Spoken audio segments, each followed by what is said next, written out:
శ్రీకాకుళం జిల్లాలో చారిత్రక నేపథ్యం ఉన్నటువంటి ప్రాంతం సాలిహొండం. ఈ ప్రాంతానికి సుమారు 2000, 3000 సంవత్సరాల చరిత్ర ఉన్నట్టుగా కనిపిస్తుంది. ఇక్కడ మనం చూసుకున్నట్టయితే ఇక్కడ ఈ సాలిహొండంలోని ప్రధాన స్తూపం ఏదైతే ఉందో 49 అడుగుల వ్యాసం ఉన్నటువంటి ఈ స్తూపం ఇదే ప్రధానమైంది.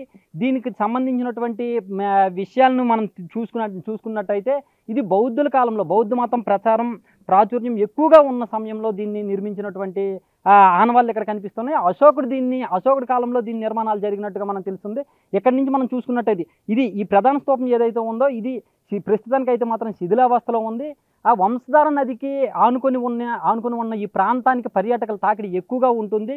ఇక్కడి నుంచి మనం చూసుకున్నట్టయితే ఓవరాల్గా ఈ చుట్టుపక్కల ప్రాంతాలు అద్భుతంగా కనిపిస్తూ ఉంటాయి. దీంతో ఈ ప్రాంతాన్ని సందర్శించే వాళ్ళు ఎక్కువగా ఉంటారు. ఇది ఇంకా పర్యాటక ప్రాంతంగా ఇంకా డెవలప్ చేసేటటువంటి అవకాశాలు ఉన్నాయి అని చెప్పేసి ఇక్కడ స్థానికులు కూడా అంటున్నారు. ఇంకా మనం చూసుకున్నట్టయితే ఆర్కియాలజీ డిపార్ట్మెంట్ వాళ్ళు దీన్ని డెవలప్ చేసేటటువంటి ఇది కనిపిస్తుంది. 1919లో గిడిగి రామ్మూర్తి పంతులు ఎవరైతే ఉన్నారో తెలుగు భాషని గ్రాంధిక భాష నుంచి వ్యవహారిక భాషలో మార్చడానికి తీవ్రంగా కృషి చేసి ఆ విషయంలో సక్సెస్ అయినటువంటి గిడిగి రామ్మూర్తి పంతులు దీన్ని గుర్తించారు. ఈ సాలిహొండం ప్రాంతాన్ని గుర్తించారు. ఆ తర్వాత ఆర్కియాలజీ డిపార్ట్మెంట్ వాళ్ళు దీన్ని గుర్తించి ప్రభుత్వం కూడా దీన్ని ముందుకు తీసుకొచ్చి ఈ ప్రాంతానికి పర్యాటక ప్రాంతంగా గుర్తించినటువంటి పరిస్థితిని మనం చూడవచ్చు. అప్పటి నుంచి కొంచెం ఇది డెవలప్ అవుతున్నటువంటి పరిస్థితిని మనం చూడవచ్చు. వంశధార నది ఒడ్డున ఉన్నటువంటి ఈ ప్రాంతానికి ఇంకా డెవలప్ చేస్తే ఇంకా దీనికి ప్రభుత్వం దీనిపైన దృష్టి పెడితే ఇంకా డెవలప్ అయ్యేటటువంటి అవకాశం ఉంది. పర్యాటకులు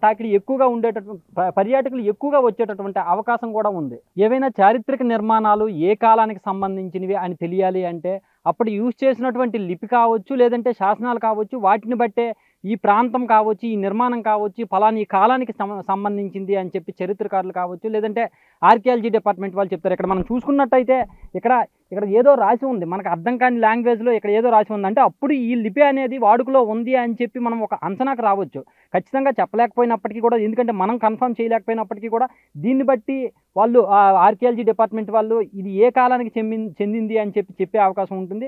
ఈ లిపిని బట్టి ఒక లిపి అనేది ఒక భాష అనేది ఆ కాలానికి సంబంధించి ఆ ప్రాంతానికి సంబంధించి ఒక సంస్కృతిగా భావిస్తూ ఉంటారు.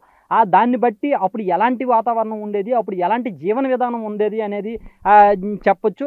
ఆర్కియాలజీ డిపార్ట్మెంట్ వాళ్ళు దీనిపైన కూడా పరిశోధనలు చేస్తున్నారు అని చెప్పేసి మనకు తెలుస్తుంది. దీన్ని బట్టి ఏదైనా ఒక ప్రాంతం, ఈ ప్రాంతం అనే కాదు, ఏదైనా ఒక ప్రాంతం లిపి ఆధారంగానే దాని చరిత్రని కూలంకుషంగా వివరించేటటువంటి అవకాశం ఉంటుంది.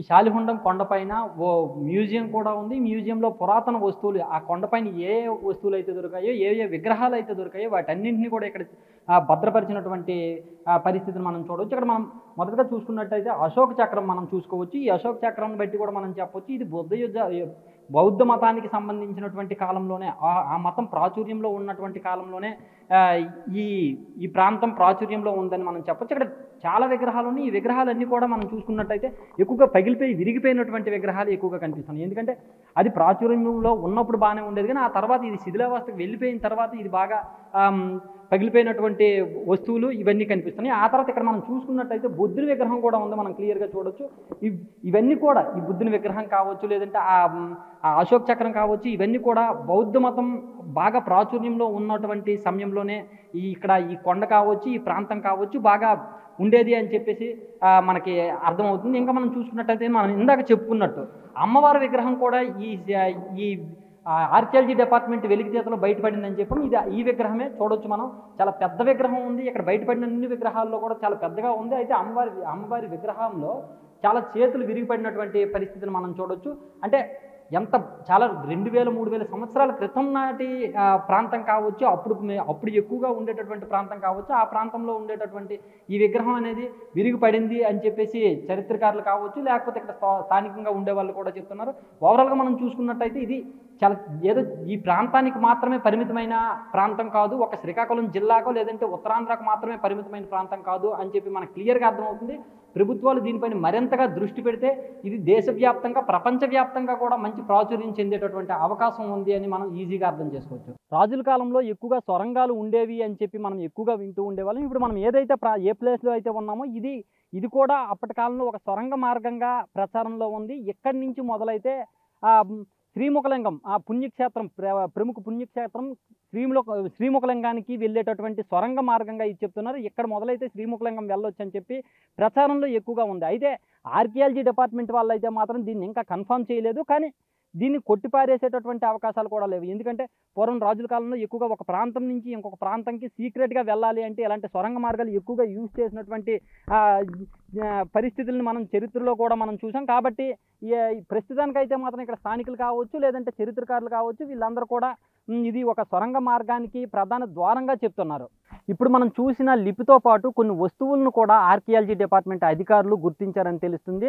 ఆ దుర్గాదేవి విగ్రహం లేదంటే రుబ్రోలు వంటి వస్తువులను కూడా గుర్తించి ఇక్కడ అప్పట్లో జీవన విధానం ఎలా ఉండేది, ప్రజలు ఎలాంటి అవసరాలు ఎలాంటి పరిస్థితుల్లో ఉండేవారు అనేది వాళ్ళు విశ్లేషిస్తున్నారు. కాబట్టి ఇక్కడ మనం చూసుకున్నట్టయితే ఇలాంటి చారిత్రక నేపథ్యం ఉన్నటువంటి వస్తువుల్ని జాగ్రత్తగా కాపాడుకోవాల్సినటువంటి బాధ్యత మనందరి మీద ఉంది. అయితే ఇప్పుడు ఇక్కడ ప్రభుత్వం కావచ్చు, అధికారులు కావచ్చు, క్లీన్గా ఉంచేటటువంటి ప్రయత్నం అయితే చేస్తున్నారు. ఎందుకంటే అడుగడుగున మనం చూసుకోవచ్చు ఇక్కడ డస్ట్బిన్ ఉంది.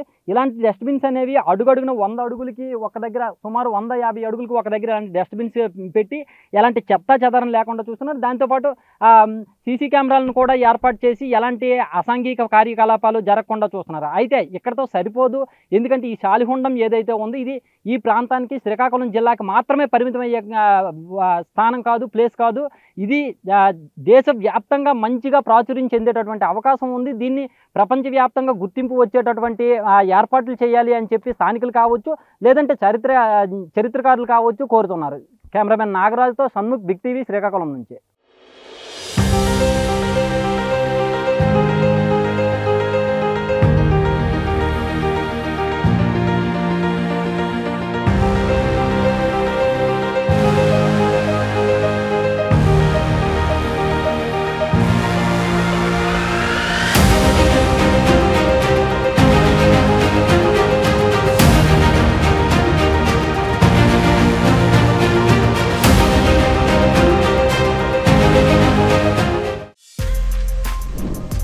For more videos like this, subscribe Big TV channel.